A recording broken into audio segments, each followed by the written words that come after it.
So, good afternoon, students. It has been a fun today because I was delivering lecture from last 45 minutes, and then Akash told me that the class has not been live. Okay, so I have completed almost 8 pages, 8 to 9 pages. Okay, without anyone was listening. So anyway, no problem. So what we will be doing, I have explained some of the these questions also, examples. So anyways, we will again be starting this class, and if this could not have happened, then we might have completed this lecture, that is T test, in 2 sessions. But because that first session was not coming to you people, okay, so I am just taking this session again, and let me again check whether it is live or not. Now it is live. Okay, fine. So if you face any problem, so do let me know immediately, because so that your and my time will be saved. Otherwise, this might happen that because of some technical glitch, I might be giving the class, but you are not getting there. Okay. So, anyways, let's start with the next test, that is the T test. And this T test is in continuation with our previous test, that was Z test, we have already discussed in our last lecture. Okay. And what basically, if we can quickly go through this test is, what are the basic things given in this test is that how it is different from Z test. Okay. Z tests are generally being applied when you have a sample size which is sufficiently large. Okay, and it is a basic assumption that when your sample size is sufficiently large, your test statistics follows the standard normal distribution. Okay, but there are few things which comes in the mind of investigator. Say for example, if you are going to increase your sample size, so the cost of your study is going to be increased. Then second thing is that sometimes in your study you are actually destroying your samples. Okay, and if that is the case and you are using a sample size which is greater, okay, so in that case it is not wiser to go with such test which calls for the availability of a bigger sample size. Okay, so that definitely we require some alternative technique, and that alternative technique is to go for the test which employ the small samples. Okay, but when we employ such tests, which are generally being this T test, chi-square and F test, in this lecture we will be studying T test. These tests have call or demand one basic assumption. And what is that basic assumption? That the population under study should be normal.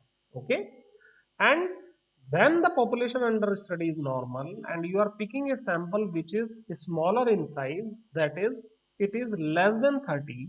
Okay, so in that case you this sampling will be following a T distribution. Okay, so we will be using this thing in this lecture. So this is the hypothesis testing for small sample.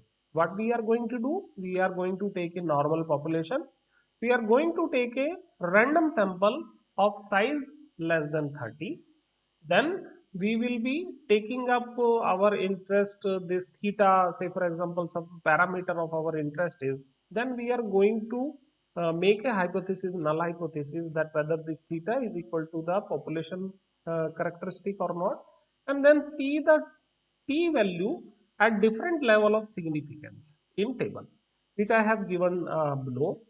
So what is there? What is the basic difference is that in case of T test, we will be having a table in which there are given degrees of freedom.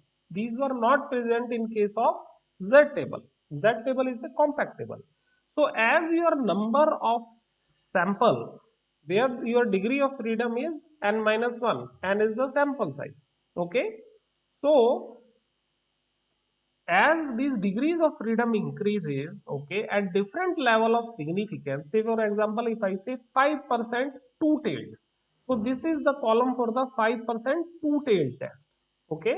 So as the number of sample size increases, the t value also changes, okay.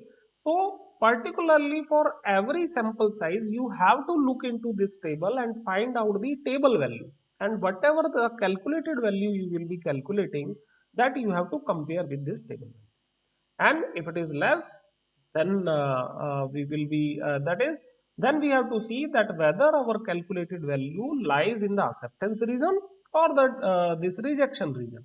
So if it is in the acceptance region, then our null hypothesis will be accepted, otherwise our this alternative hypothesis will be supported, okay.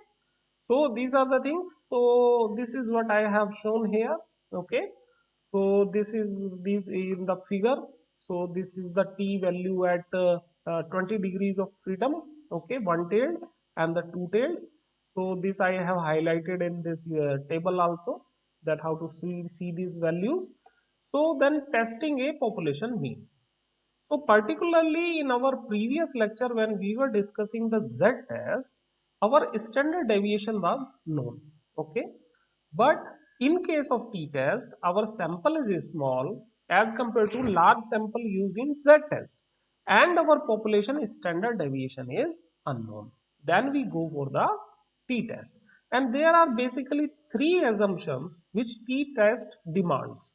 One is that the characteristic under study should follow normal distribution. That is, in other words, if I say that population from which a random sample is drawn should be normal with respect to the characteristic of interest. Second thing is, sample observations are random and independent of each other. And third thing is that the population variance is unknown. Okay.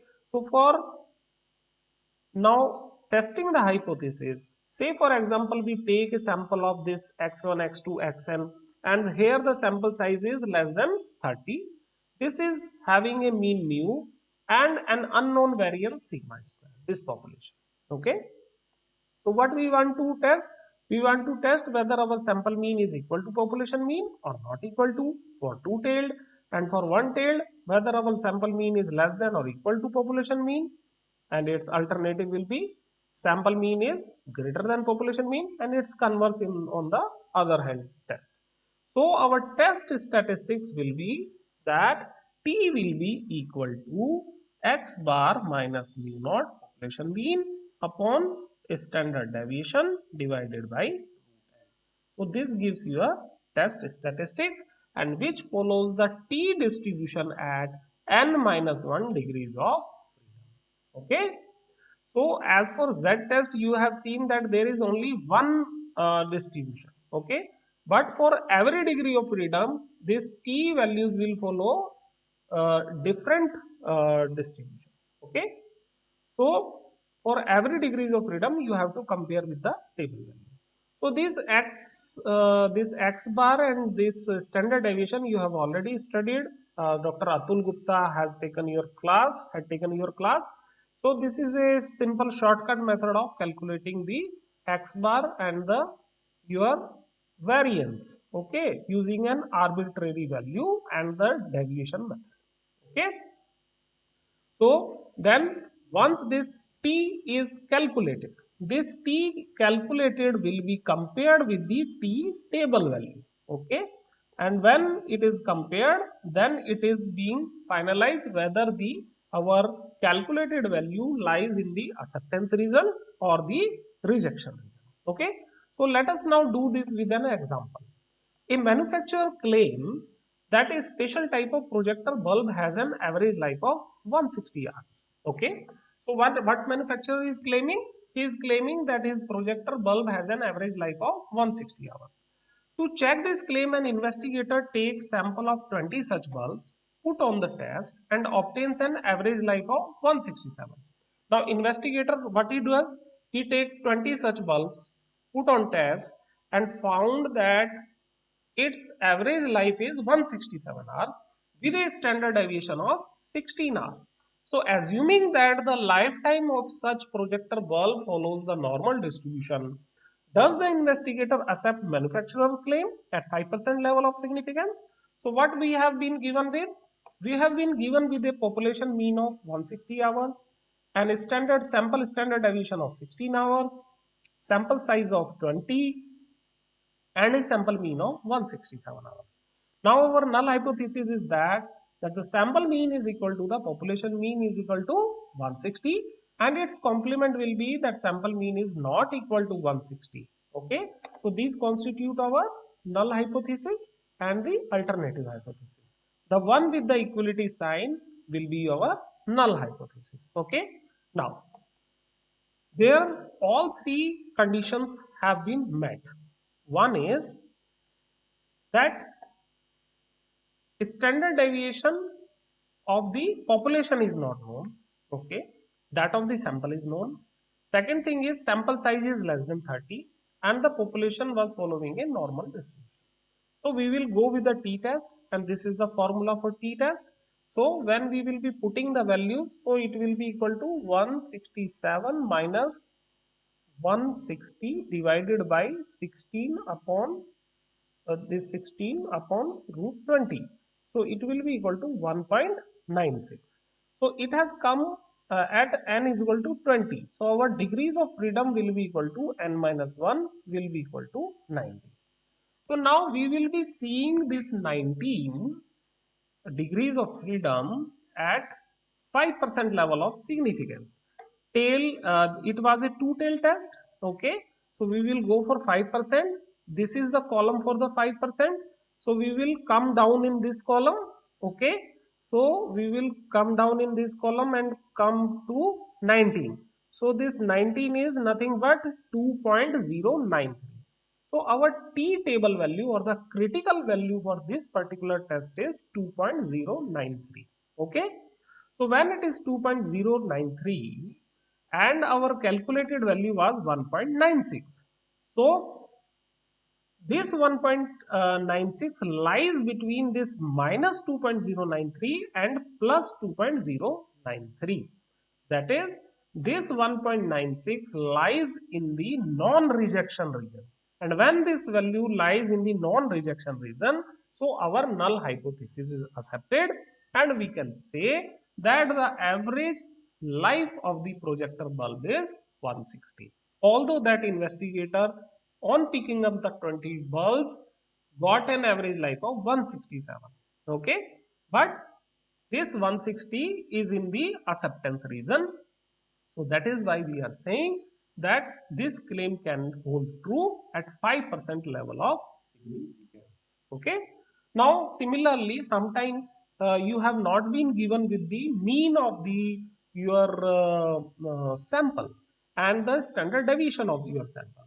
So in that case, you have to calculate them. Say for example, in this example 2, the mean share price of companies in the pharma sector is 70 and the share price of all companies changing from time to time.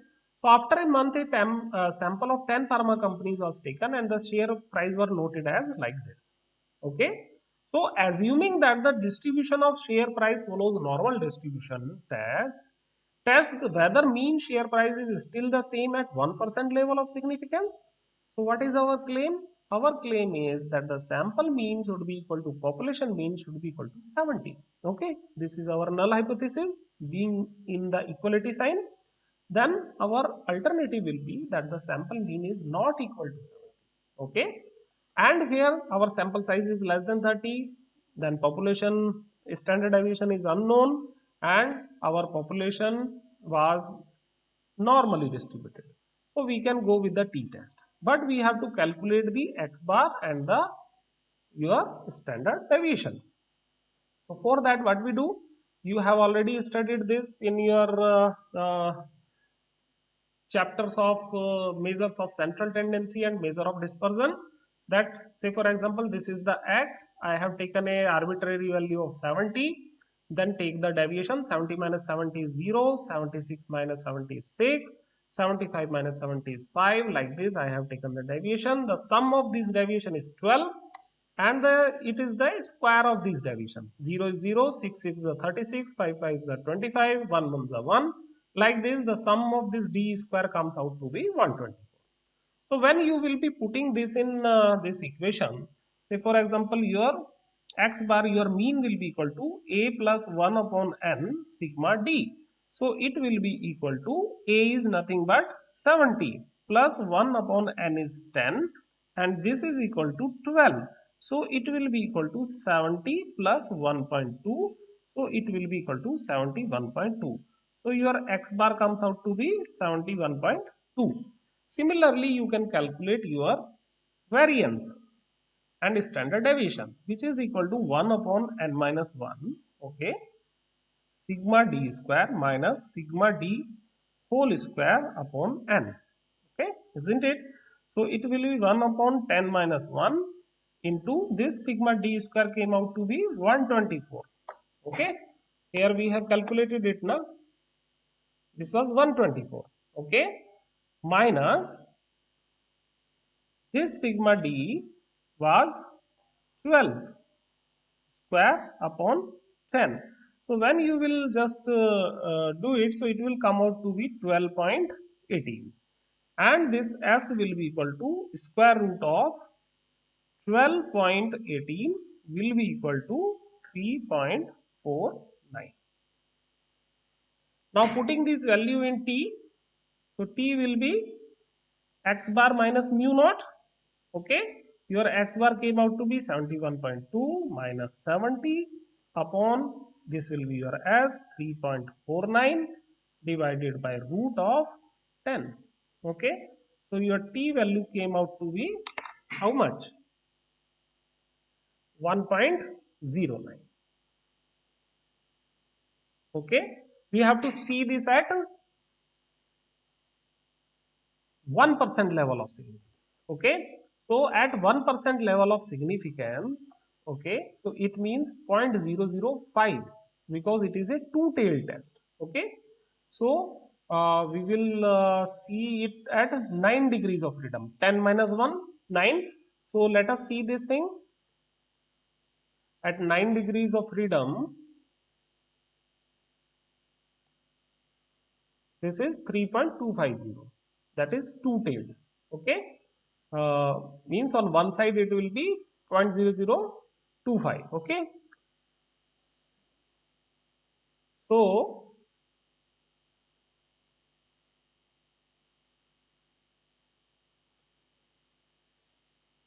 three point 250, okay.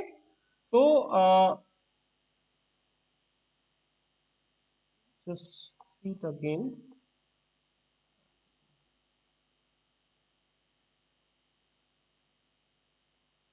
9 degrees of freedom, yes, 3.250, okay. So this 3.250, now this calculated value, that is your 1.09, lies in the acceptance region between the minus 3.25 to 3.25. Hence our null hypothesis is accepted, and the share price, the mean share price remains the same as that of 7, okay. Now similarly, as we have done this, we can also go with the difference of the population, okay, difference of two population. So what is there in difference of two population mean? We have already discussed this thing in Z test also, okay. So but here there are basically some of the assumptions are there in this t test, and what these assumptions are: first one is that your populations, these two populations should be normally distributed. Then sample and their observation both are independent, okay. And third one is that the population variances are unknown, okay, are both unknown, but they are equal, okay. These three conditions should met, then only we can apply your this t statistics, okay. So in this case particularly, when this is the condition, So let there be two normal populations. One, this one having a mean mu1 and this variance sigma square 1, then second one having this one under study, and we have draw two independent samples. Say in first sample we have taken x1 x2 xn, in second sample we have taken x1 by 2, like this. Okay, and further there these population variances are same. Okay, so because these population variances are unknown, so we can calculate this from the sample variance, pooled sample variance. So our pooled sample variance can be calculated using this formula. Okay, that is sp pooled square is equal to 1 upon n1 plus n2 minus 2 bracket n minus 1 into s1 square plus n2 minus 1 into s2 square. If you recall your z test, there it was not n minus 1, it was n1 s1 and 2 s2 square. Okay, but here in t test it is n1 minus 1. Okay, so basically this s1 and s2 can be calculated using this. Okay, and this could particularly be again be put into the above equation, and this will become this. Okay, and this can be calculated from the deviation formula also.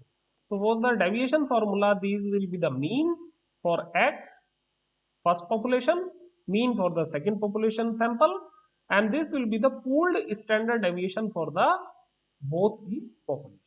Okay, so similarly again for two-tailed test, we will consider that the mean of the first sample is equal to mean of second sample, that is their difference is 0, and alternative hypothesis will become that their mean is not equal.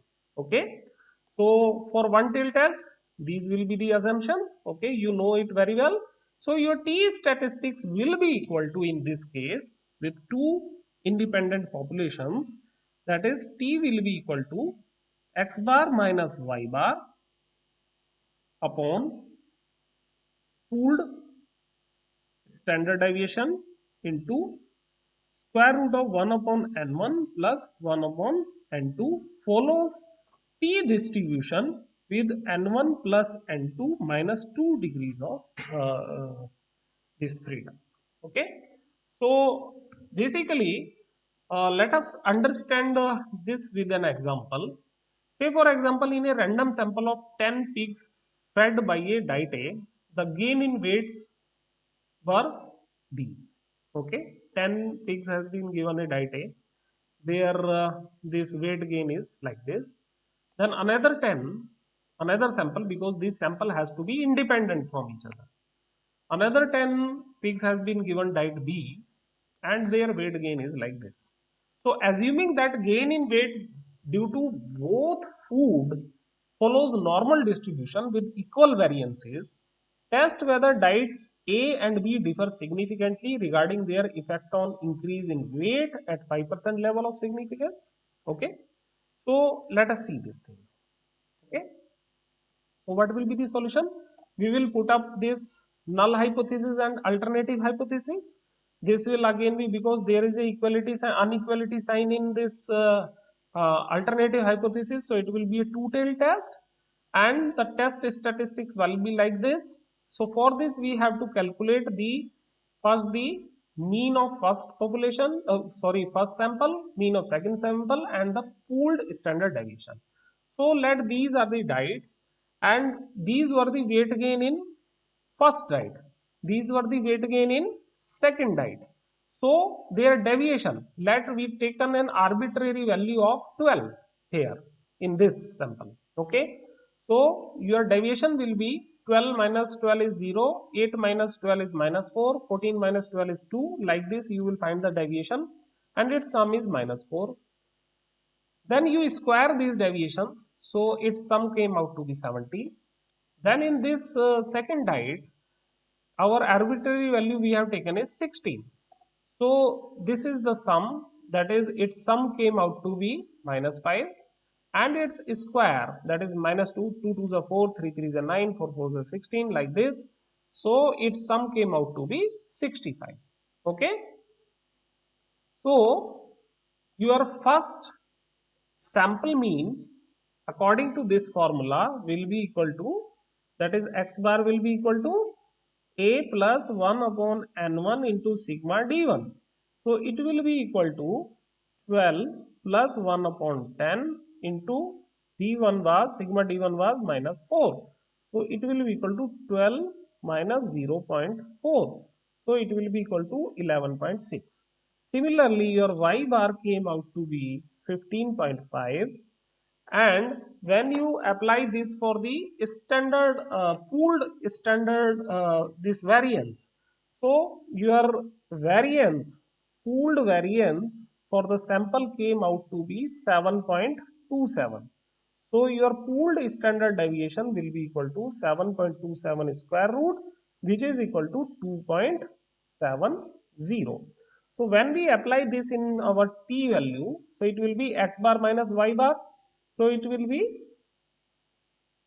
11.6 minus 15.5 divided by your pooled standard deviation 2.70 into 1 upon 10 plus 1 upon 10. So this came out to be minus 3.21. So if we see the this critical value at 18 degrees of freedom is 2.101. Okay, so when it is 2.101, you see that this is outside the acceptance region, and this 3.21 is outside this minus 2.101. So this is outside this and in the rejection region. So our null hypothesis got rejected. Therefore, the two diets, okay, the, what was our null hypothesis? That the mean weight gain in the first diet is equal to the mean weight gain in the second diet. So therefore, the two diets does not provide the similar growth pattern. Okay, that is one is greater than other significantly. Okay, at 5% level of significance. So this is how we do for the two populations. Okay. Now we will take up another example, not example. We will be moving forward, and we'll be doing your next thing, and that is paired t-test.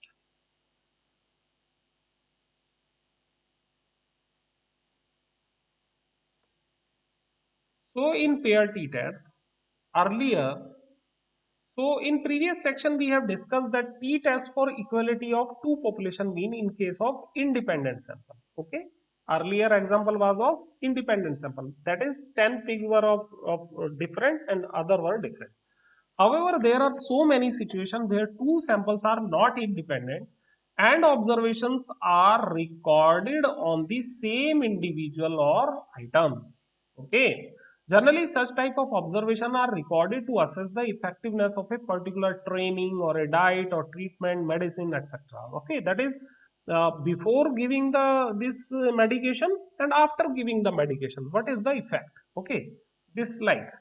So such type of observation is paired observation. So in such situation, the observation are recorded as before and after. Okay. The insertion of training, treatment, etc. as case may be. For example, if we wish to test a new diet, say on 15 individual, then the weight of individual recorded before diet and after diet will form two different samples in which observation will be paired as per each individual. Okay, for each individual there will be one before observation and one after observation. Similarly, in test of blood sugar in human body, fasting sugar level before meal and sugar level after meal. Okay, then both are recorded for a patient as paired observations. So the parametric tests designed for this type of situation are known as paired t test.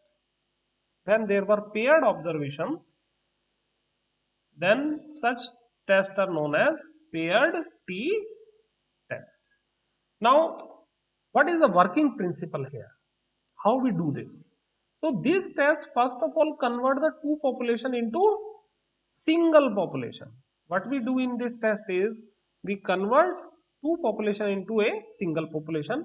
by taking the difference of pair observations. That is what we do. There is one before, there is one after. We take the difference of the two. So those two observations become one observation. Okay. Now instead of two population, we are left with one population. The population of differences. Okay. And the problem of testing of equality of two population mean reduces to the testing of hypothesis that the mean of population differences is equal to 0. So what we will be testing here is that the of mean of the population of differences is equal to 0. That is, instead of these two observation, we find out the difference, and then these differences should be equal to 0. If these are equal to 0, then these two population will automatically be same. Okay. So this test works under following assumption. What are those assumptions? That population of differences follows normal distribution. That is, that difference, those values should follow normal distribution. Then samples are not independent. That is, one is dependent on other, same individual, two observations. Size of both samples should be equal. Okay. And population variances are unknown but not necessarily equal. Here there is not necessity that your population variances should be equal. Okay. So let this x1, y1, x2, y2 and xn, yn be the paired random sample of size n, and the differences between the paired observation xi, yi denoted by di. Okay. So now we have to we have a unknown, we have a known mean difference mu d. Okay. And we have an unknown variance sigma square d. So how we will be testing that our this two population mean, there is no difference in the mean, or mu d is equal to mu1 minus mu2 is equal to 0, or in other words, these population are not different. Okay, that is mu d is not equal to 0. Okay, so this is how we calculate set up our null hypothesis and alternative hypothesis.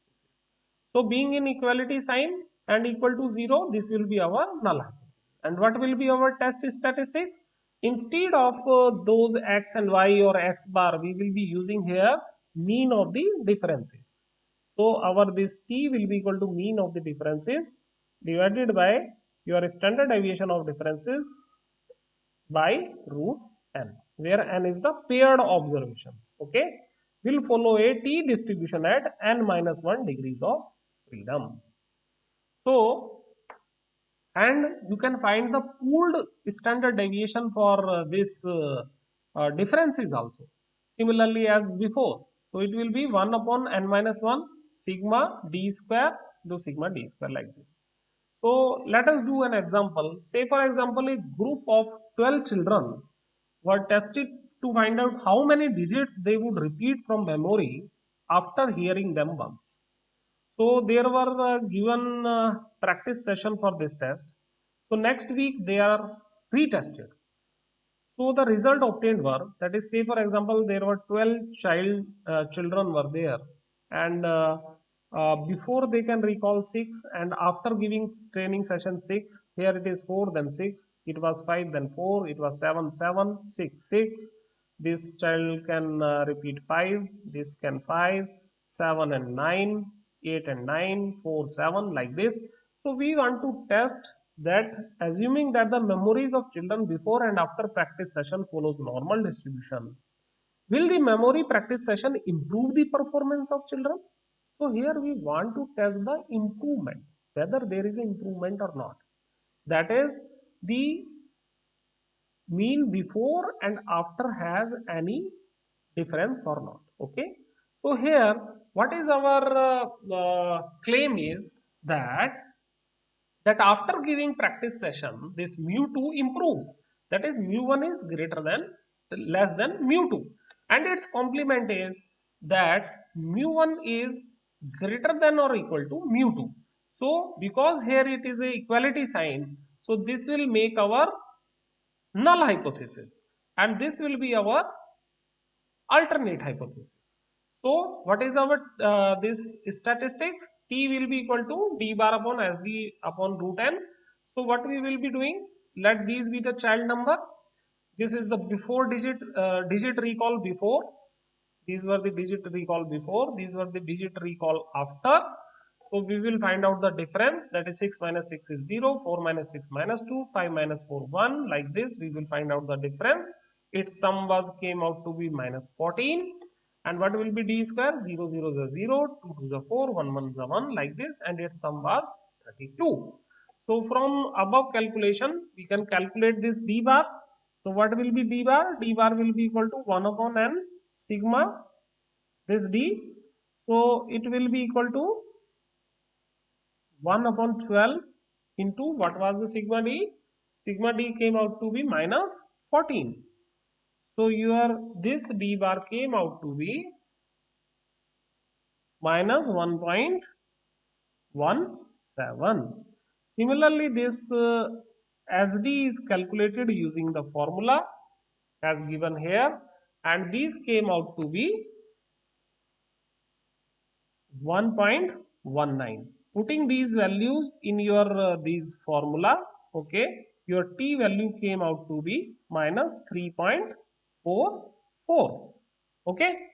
Now at 11 degrees of freedom, your t value for this left tail test came out to be minus 1.796. Okay. So this value is in the rejection region, minus 3.44 is in the rejection region. Hence our claim is, our null hypothesis is not accepted. Okay. So what was our null hypothesis? Our null hypothesis was that the mean recall was either greater than or equal to the mean recall after. Okay. So it was rejected and it is accepted. Therefore, the practice session given by the investigator has improved the memory level of the students. So this is how we do the pair t-test when the individuals are same before and after. Okay. So now we have been left with one more topic, and that is the testing population correlation coefficient. So you have already done this correlation coefficient already. So basically now we will be testing that whether that correlation coefficient is significant or not. Okay. So let us see that how we can do that using the t distribution. Okay. Because in correlation coefficient we have two variables, and for two variables we go for t test. Okay. So now we have discussed the concept of correlation already in your Dr. Atul Gupta had taken. So where we have studied that if two variables are related in such a way that the change in the value of one variable affects the value of another variable, then the variables are said to be correlated, or there is a correlation between these two variables. Now correlation can be positive, which means the variables move together in the same direction, or negative, which means they moves in the opposite direction. So the correlation coefficient is used to measure the intensity or degree of linear relationship between the variables. The value of correlation coefficient varies between -1 and +1. Okay, where -1 represents perfect negative correlation, 0 representing no correlation, and +1 represents perfect positive correlation. Sometimes the sample data indicate non-zero correlation, but in population they are uncorrelated. Say for example, prices of tomato in Delhi and that of in London, do you think they are correlated? No, because these are two different markets. Growers are different, purchasers are different. So the prices of tomato in Delhi should not be correlated with the London. Okay. So they are not correlated. Hence this correlation coefficient should be 0. But when you take some sample data, paired sample data of 20 days of prices of tomato at both the places, okay, you find in sample that the correlation coefficient, there is some value of correlation coefficient has come. Okay, that is, it is not equal to 0. Your correlation coefficient does not come out to be 0. So in general, in sample data, R when it is not equal to 0 does not ensure in population this rho is equal to 0 holds. That is, even if you got some correlation, whether you are confident enough that the population, these tomato price in Delhi and that of London are correlated significantly, so that you have to test. Okay. So these have following assumption that the characteristic under a study follows normal distribution, okay, and in both the populations, and second thing, sample observations are random. So let this x1, x2, x2, y2 and xn, yn are the sum of the bivariate normal population you have taken from two places. So what we will be testing, that our population correlation coefficient between the two population is equal to 0, okay, and alternative will be that our population correlation coefficient is not equal to 0. And for one till test it will be like this, that our population correlation coefficient is either less than or equal to 0, and here it will be greater than 0, and opposite will be like this. So for testing this correlation coefficient, the formula for t-test statistics is t is equal to r into square root of n minus 2 upon square root of 1 minus r square. It follows a t distribution at n minus 2 degrees of freedom. Okay. So basically in this particular case, you might be given with a correlation coefficient number of observation. Okay, say for example, if I say that the value of this correlation coefficient of this 20 samples, okay, came out to be 0.15. Okay, so is this correlation is significant enough to say that there is a correlation between the prices of London and Delhi? So then you have to calculate that T, this will be equal to 0.15 into square root of this 20 minus 2 upon 1 minus 0.15 square. So whatever your value will be there, so you have to compare that with the T at n minus 2 degrees of freedom. Okay, and then you have to find out that whether your this calculated value lies in the acceptance region or in the rejection region, and accordingly you can test your hypothesis.